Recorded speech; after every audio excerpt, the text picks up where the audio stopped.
جنہیں کھا کر انسان کی موت تو یقینی ہے۔ وہ دوائیں کھانے سے انسان وقتی طور پر اپنی صحت تو بنا لیتا ہے، مگر اس کے بعد جو ہوتا ہے وہ تو میں آپ کو بتا بھی نہیں سکتا کہ کتنا نقصان دہ ہے۔ آپ اپنی بیوی سے کہیں کہ ان دواؤں کا استعمال کرنا چھوڑ دے۔ میں اسے سمجھانے لگا۔ اس بات کا اس نے مجھے کوئی جواب نہیں دیا۔ آپ کو اس معاملے میں بولنے کی قطعی ضرورت نہیں ہے۔ کچھ دیر ٹھہرنے کے بعد اس نے جواب دیا، میں اچھے سے جانتا ہوں کہ میرے گھر میں کیا ہوتا ہے اور کیا نہیں۔ اس نے بڑی بے نیازی سے کہا۔ مجھے اس کی یہ بات بہت بری لگی۔ اچھا تو یہ بات ہے، مجھے لگتا ہے تم بھی اپنی بیوی کے ساتھ اس کھیل میں ملے ہوئے ہو۔ میری بات پر وہ گھبرا گیا۔ کیا مطلب؟ میں کوئی کھیل نہیں کھیل رہا، میں تو اپنی روزی کماتا ہوں۔ اس نے بے چارگی سے کہا، تم ایسے نہیں مانو گے۔ میں نے سامنے کھڑے پولیس والے کو اشارہ کیا۔ خدا کے لیے پولیس کو مت بلوانا، مجھے پولیس سے ڈر لگتا ہے۔ وہ تو اب جیسے بھیکی بلی بن گیا۔ اچھا اتنی جلدی ڈر گئے، چلو مجھے بتاؤ سچ کیا ہے۔ میں سچ نہیں بتا سکتا، اس نے مجھے غصے سے کہا۔ تمہیں سچ بتانا پڑے گا ورنہ میں تمہیں چوری کے الزام میں اندر کروا دوں گا۔ میرا غصہ دیکھ کر وہ تھر تھر کانپنے لگا۔ خدا کے لیے بھائی ایسا مت کرو، میں نے تمہارا کیا بگاڑا ہے؟ میرے گھر کے معاملات سے آخر تمہیں کیا دلچسپی ہے؟ میں جو بھی کروں وہ میرا معاملہ ہے۔ ٹھیک ہے، میں ابھی پولیس کو بلاتا ہوں۔ یہ کہہ کر میں نے سامنے کھڑے پولیس والے کو اشارہ کیا۔ پولیس والوں سے میری کافی جان پہچان تھی۔ سپاہی نے آتے ہی مجھے سلام کیا اور میری طرف سوالیہ نظروں سے دیکھنے لگا۔ میرا دھمکیوں میں اس لہجہ سن کر اس نے آہستہ سے کہا، آپ میرے گھر چلیں، میں آپ کو سب بتا دوں گا۔ میں نے پولیس والے کو واپس جانے کا اشارہ کیا اور اس نے رکشے کا رخ اپنے گھر کی طرف موڑ دیا۔ میں سوچ رہا تھا گھر میں اس کے بیوی بچے اس کا انتظار کر رہے ہوں گے، اسی لیے ذرا محتاط ہو کر اس کے گھر میں داخل ہوا۔ لیکن جیسے ہی وہ گھر داخل ہوا، اس کے بچے ماما ماما کہہ کر اس سے لپٹ گئے۔ یہ منظر دیکھ کر میں حیران رہ گیا۔ تب اس نے اپنے سر سے وہ پگڑی نما چیز اتاری اور میرے سامنے بیٹھ کر اپنی کہانی کا آغاز کیا۔ میاں، تم تو مجھے نہیں جانتے، لیکن میری نگاہیں تمہیں پہچانتی ہیں، اور کیسے نہ پہچانوں تمہیں؟ آخر تم لوگ ہی تو ہو ہماری خوشیوں کی بربادی کی وجہ۔ کیا مطلب؟ میں نے تمہارا کیا برباد کیا ہے؟ میں نے پوچھا۔ کیا تم عبدالحمید صاحب کو جانتے ہو؟ اس نے کہا، ہاں کیوں نہیں جانتا، میرے مرحوم والد کا نام ہے عبدالحمید۔ تمہارے لیے مرحوم باپ ہوں گے، لیکن ہمارے ساتھ جو انہوں نے کیا وہ ہم زندگی بھر نہیں بھولیں گے۔ شاید تم اس بات سے واقف ہی ہوگے کہ عبدالحمید صاحب غصے کے کتنے تیز تھے۔ ان کے ماں باپ نے ان کی شادی جلد ہی کر دی تھی۔ عبدالحمید صاحب کے کماش شادی سے پہلے ٹھیک نہیں تھے۔ ماں باپ نے تنگ آ کر اسی لیے ان کی شادی کرا دی کہ شاید ان کا بیٹا سدھر جائے گا، لیکن یہ ان کی غلط فہمی تھی۔ شادی کے بعد تو اس کے اور بھی پر نکل آئے۔ وہ اپنی بیوی کو مارنے پیٹنے لگا، یہاں تک کہ اس کے تشدد کے قصے مشہور ہونے لگے۔ جب بیوی کے رشتہ داروں نے اعتراض کیا تو عبدالحمید صاحب نے کسی کی پرواہ نہ کرتے ہوئے انہیں طلاق کی دھمکی دے دی۔ عبدالحمید صاحب کی بیوی یہی ظلم سہتے سہتے اس دنیا سے رخصت ہو گئی۔ ماں کے بعد تو ان کے بچے بے آسرا رہ گئے۔ بے آسرا بچوں کو سنبھالنے کے بجائے عبدالحمید صاحب نے دوسری شادی رچا لی۔ انہوں نے دوسری شادی شہر کی ایک امیر و کبیر لڑکی سے کی تھی۔ وہ لڑکی نہ جانے ان کی کس بات کے دام میں آ گئی کہ بنا چھان بین کیے اور یہ جانے بغیر کہ پہلی بیوی کا عبدالحمید صاحب نے کیا حال کیا، ان سے شادی رچا لی۔ شازیہ اکلوتے والدین کی بیٹی تھی، اسی لیے انہوں نے بیٹی کی ضد کے آگے ہار مان دی اور یوں وہ عبدالحمید صاحب کی دلہن بن گئی، بلکہ عبدالحمید صاحب اس کے لیے گھر داماد بن گئے۔ جانتے ہو وہ عورت تمہاری ماں ہی تھی۔ اس انکشاف نے مجھے حیرت زدہ کر دیا۔ یہ تم کیا کہہ رہی ہو؟ میرے والد ایسا نہیں کر سکتے۔ تم لوگ جھوٹ بول کر ہمدردیاں سمیٹنے کی کوشش کرتے ہو۔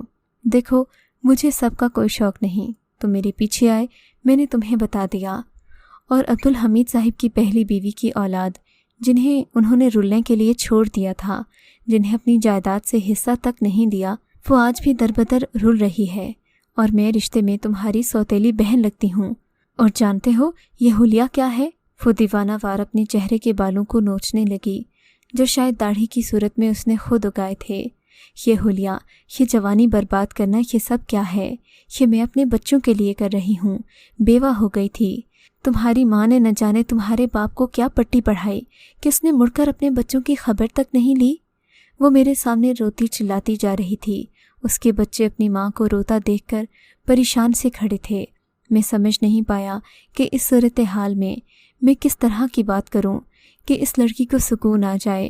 یہ سچ کہہ رہی تھی یا جھوٹ، مجھے اس کا بھی اندازہ نہیں تھا، لیکن اس کی مظلومیت، اس کا اسٹور پر آنا اور یہاں سے لے کر اب تک کی ساری کہانی مجھے معلوم تھی۔ کم از کم اس کے لہجے سے میں اسے جھوٹا نہیں کہہ سکتا تھا، مگر پھر بھی اس بات کی تصدیق ضروری تھی۔